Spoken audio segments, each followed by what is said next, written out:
sa almusal dyan. Para sa inyo ang awiting ito. At doon din sa mga nagtitipid, para sa inyo ito.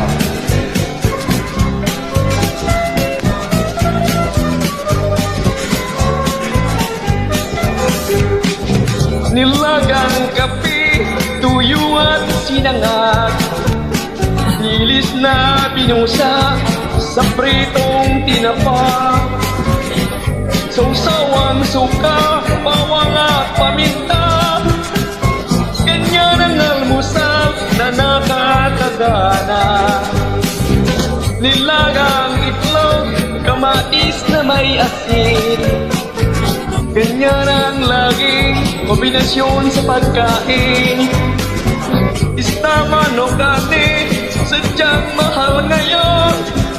Kaya't ulam namin, inihaw na talong.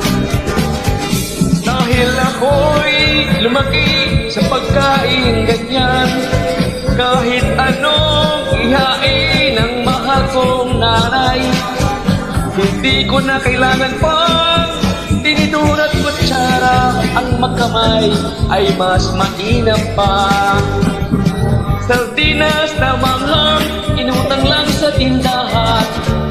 Manipis na pandesal, sa kape isa sausaw.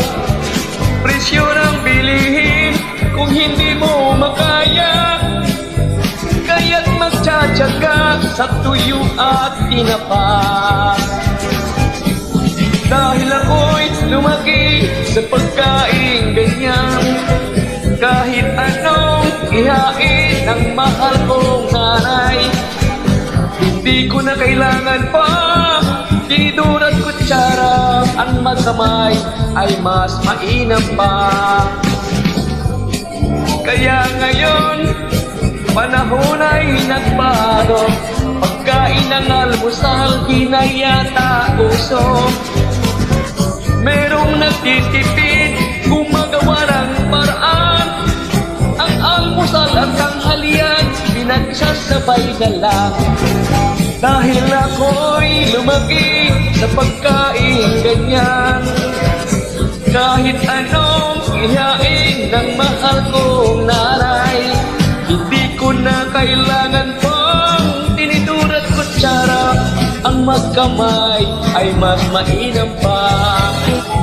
Tunan ulam, tuyo at tinapa. Ang ulam, tuyo at tinapa.